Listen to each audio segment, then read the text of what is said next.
l'amour dans la famille.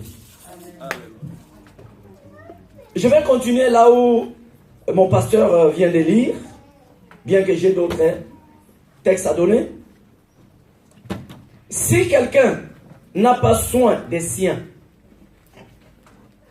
et plus principalement ceux de sa famille, il a renié la foi et il est pire qu'un infidèle. Si quelqu'un ne prend pas soin de sa famille, bien aimé, si tu ne prends pas soin de ta famille, ce matin, Dieu m'a envoyé pour venir te dire, si tu ne prends pas soin de ta famille, Dieu va prendre soin de ta famille. Personne ne dit Amen. Amen. Dieu nous a rassemblés ce matin pour nous dire, si nous n'arrivons pas à prendre soin de nos propres familles, lui-même, il prendra soin de nos familles. Amen. Celui qui ne prend pas soin de sa famille, il a renié sa foi. Pourquoi? Pourquoi nous ne prenons pas soin de nos familles? Qu'est-ce qui fait que nous ne prenons pas soin de nos familles? Suivez-moi, je vais lire d'abord la cause qui fait que nous ne prenons pas soin de nos familles. Premièrement, nous allons lire dans Apocalypse chapitre 2. Je vais lire. Apocalypse chapitre 2, versets 4 à 5.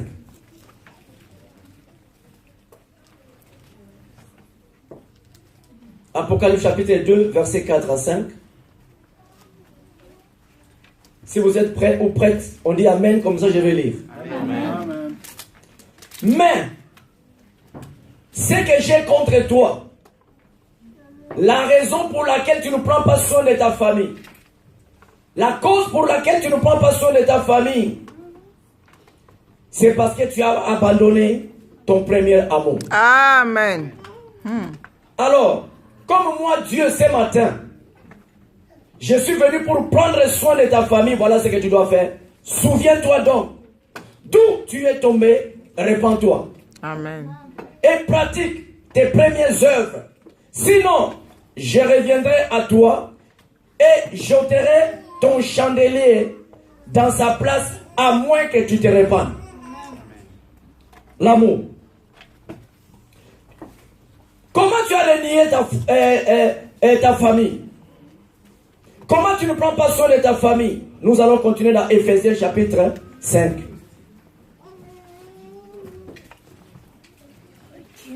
Éphésiens chapitre 5.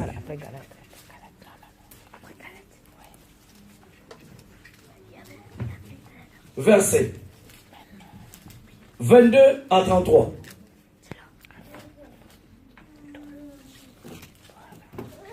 Suivez dans vos Bibles. Éphésiens chapitre 5, verset 22 à 33. Je vais lire. Femme, que chacune soit soumise à son mari. Amen. Comme au Seigneur. Car le mari est le chef de la femme. Yes. Pardon. Comme Christ est le chef de l'Église qui est son corps. Et dont il est le sauveur. Or, de même que l'Église est soumise à Christ, les femmes aussi doivent l'être à leur mari en toutes choses. Amen. Marie, que chacun aime sa femme, comme Christ a aimé l'Église, et s'est livré lui-même pour elle, afin de la sanctifier en la purifiant et en la lavant par l'eau de la parole, pour faire paraître devant lui cette église glorieuse, sans tache, ni ride, et ni rien de semblable, mais sainte et irréprochable. C'est ainsi que le mari doit aimer sa femme comme son propre corps. Celui qui aime sa femme s'aime lui-même. Car jamais personne n'a haï sa propre chair, mais il la nourrit et en prend soin, comme Christ le fait pour l'Église, parce que nous sommes membres de son corps. Amen. C'est pourquoi l'homme quittera son père et sa mère s'attachera à sa femme, et les deux deviendront une seule chair. Ce mystère est grand. Je dis cela par rapport à Christ et à l'Église. Amen. Du reste, que chacun de vous aime sa femme comme lui-même et que la femme respecte son mari. Amen.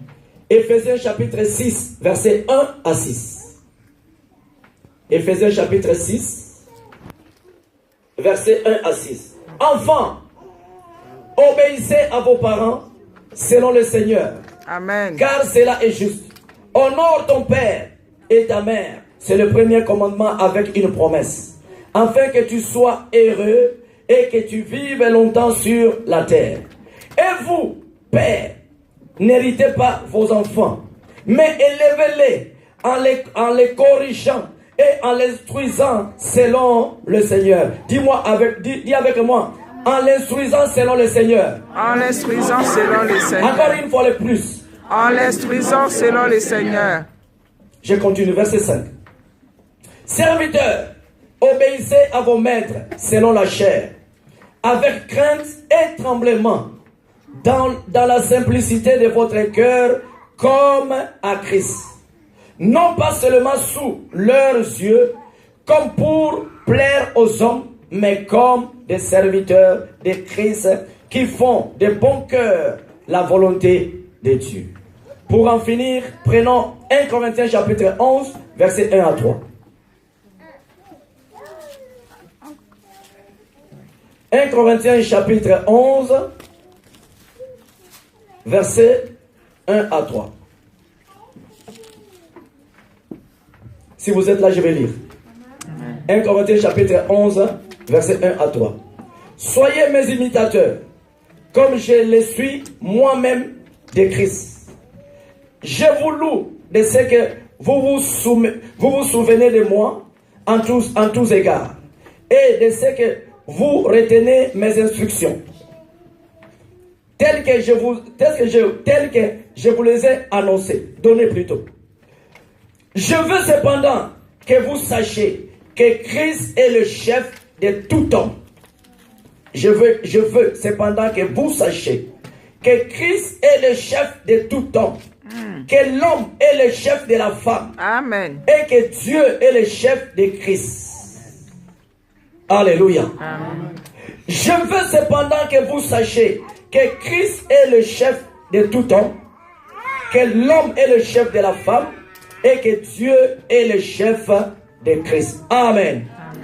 Fermons nos Bibles. Nous allons prier maintenant pour les familles.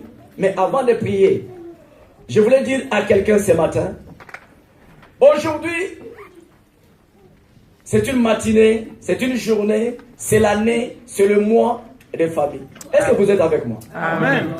Nous sommes en train de parler de la famille.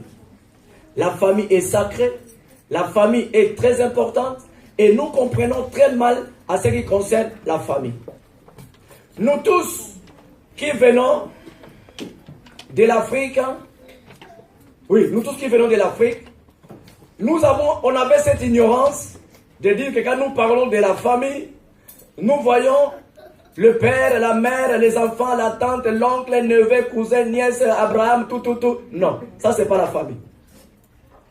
Quand nous parlons de la famille, dans le vrai sens de la famille, nous voyons le père, la mère et les enfants, point barre. C'est ça la famille. Les restes, ça vient après. Amen, amen. C'est ça la famille. Alors, ce qui caractérise la famille, il y a deux choses. Il y a d'abord l'amour. Amen. Alléluia. Amen. Il y a d'abord l'amour. L'amour des pères envers sa femme et envers ses enfants. L'amour de la mère envers son mari et envers ses enfants. L'amour des parents envers ses enfants. Là où nous venons de lire, le mot-clé, c'est l'amour. Amen. Et l'amour des enfants envers le parent. Après l'amour, le deuxième étape, c'est quoi? C'est l'éducation. C'est que nous devons. C'est l'éducation. Amen. Le père éduque la mère. La mère aussi éduque le père. Ah oui. Parce que la Bible dit, femme soyez soumise. Quand la Bible dit que femme soyez soumise, ce n'est pas que la femme doit être une esclave. Non, non, non. Il y a... Est-ce que vous êtes avec moi? Suivez-moi, c'est très important. La Bible dit, femme soyez soumise. Il y a deux mots. Il y a sous et mise. Il y a sous et mise. Donc cela veut dire que et la femme et l'homme, les deux doivent être sous une mission. Et la femme et l'homme, les deux doivent être sous une mission. La mission, c'est quoi? C'est l'amour. La mission entre l'homme et la femme, c'est quoi? C'est l'amour. Amen. Donc, quand nous parlons des femmes, soyez soumises, la femme ne doit pas être une esclave. Tu sors, tu prends une autre femme pour maltraiter celle qui est à la maison. Et que tu reviens, tu ne fais rien à la maison, tu laisses la femme faire tout, tu ne t'occupes pas des enfants, même s'habiller, laver les enfants. Vous voyez, bien aimés dans le Seigneur, ce sont des choses que nous pouvons parler le jeudi à l'étude biblique. Là, il est l'heure midi. On ne peut pas. Il y a beaucoup de choses dans mon ventre pour parler de la famille. On ne peut pas parler. Alléluia. Amen. Mais ce que je vais dire, c'est quoi? Nous parlons de l'amour. Nos enfants ont besoin de l'amour. Amen. Tu ne peux pas éduquer ton enfant. Tu ne peux pas donner l'éducation à ton enfant au moment où tu ne l'aimes pas. Il faut d'abord aimer ton enfant avant de lui donner quoi? L'éducation. Si l'enfant n'est pas aimé, l'enfant ne recevra pas cette éducation. Amen. Amen. Alors, l'éducation des enfants dépend de deux personnes. L'éducation des enfants dépend des parents. La maman doit éduquer les enfants, le papa aussi doit éduquer les enfants. Il y a beaucoup de choses à dire. Il y a des fois, nos enfants ne se retrouvent plus. La maman dit ça. Quand le papa revient, le papa ajoute encore, l'enfant ne sait pas où